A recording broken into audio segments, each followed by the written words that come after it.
Greetings, curious holocron hunters of the galaxy, and welcome back to our archives. The Force flows freely through all living things in the universe, but when observing the level of Force sensitivity on a species-by-species basis, there are some rather interesting results. We have talked before about the species with the most Force sensitivity. Various beings such as Yoda species, Mace Windu's people, and the Sith purebloods all have a strong natural attunement to the Force by nature and by birth. However, there are some species that have a rather lacking connection to the Force, with a Force-sensitive being practically unheard of in their lineages. This includes species such as the Ewoks, Jawas, Wookiees, and the Hutts. The Hutt clan and their relationship with the Force is the subject of today's holocron. With each of these species, we can count on our fingers how many Jedi or Sith emerge, but with the Hutts, we only have one. Yes, it is likely that it is just the natural selection of things that the Hutt bloodlines don't typically carry Force sensitivity. But after taking a careful look over how the Hutts live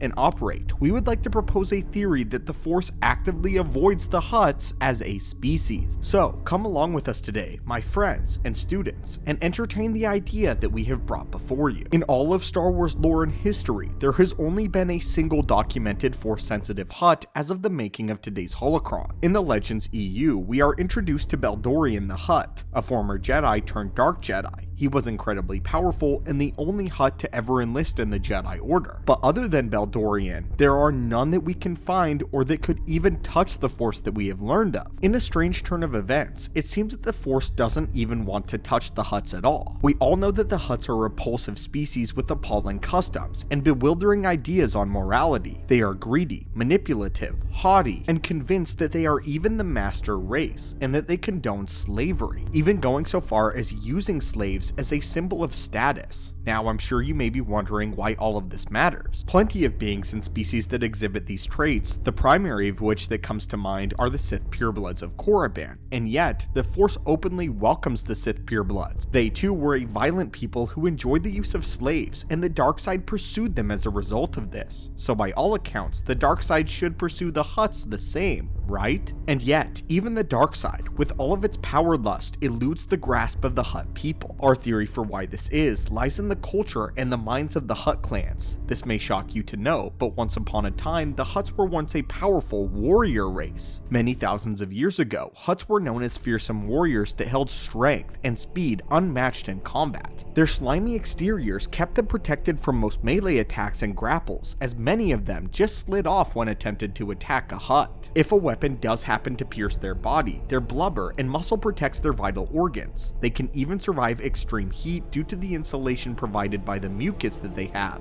Mucus that makes up a large portion of their bodies, meaning that a healthy Hutt in their prime could theoretically tank at least one or two blaster shots before ever going down. They were built on conquest and expanded their empire in the days prior to the Republic, though eventually this warring stopped and the Hutts grew both figuratively and literally fat off of the profits gained from their empire, the spoils of war at its finest. The Hutts ceased doing their own fighting as they saw it as beneath them and laid their warrior culture aside in favor for business battles instead. It was here where we really begin to see the downfall of the Hutt clans. From the very beginning, Hutts thought of themselves as a prime species, picturing all humanoids to be lesser beings in every single way. For a Hutt, being on top was a fact of life, and they felt entitled to receiving anything they could just by being alive in the first place, and anything that they could get their hands on, becoming the envy of all that looked upon the species. You see, Hutts' minds don't work the same way that a typical humanoid's mind does. They believe themselves to be above the rules of law set in place by lesser beings, and therefore, the word crime does not have the direct translation into Huttonese, as there is no crime to them, only business. They don't function on our level, and they care nothing for the galaxy that surrounds them, choosing to instead gather as much riches as possible in order to live a completely hedonistic lifestyle unabated.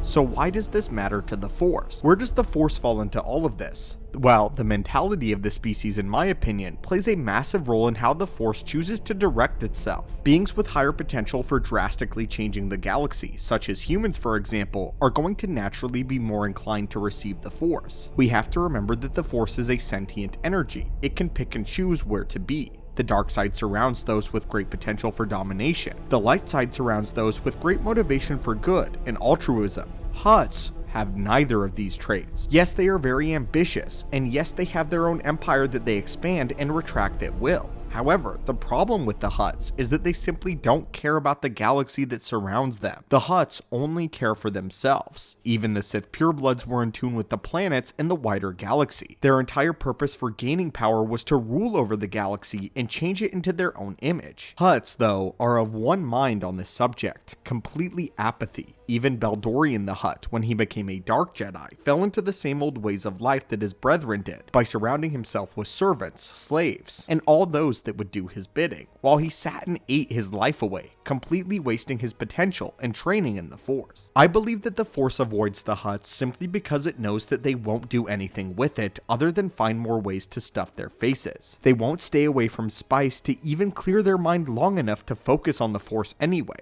The problem is, Hutts live for a very long time, long enough to where they actually pass Yoda's species in age range. Typically, Hutts are considered old by their people once they reach around the age of 967. The oldest living Hutt died at 1700 years old. It has been stated that things such as a 40-year-old prison sentence for a Hutt will go by in a blink of an eye. The Hutts watch civilizations rise and fall time and time again, with the only thing staying consistent being their own Hutt empire. Rather than using this knowledge for wise purposes like Yoda's species, they choose to take the cynical route since they consider themselves above even the change of the galaxy itself, an ultimate race. And this is the very reason why the Force itself rejects them. So I'll ask you this, when one considered themselves beyond the reach of the change of time, what potential can they have if they're not willing to do something with it? I think on that note, we have made our point. My friends, I hope you enjoyed this video, and tell us what you think about this theory. We do plan on releasing a video soon all about Beldorian the Hutt, so be sure to stay tuned for that holocron when it eventually is open. Until then, my friends, may the Force be with you, and I hope that you have a great day.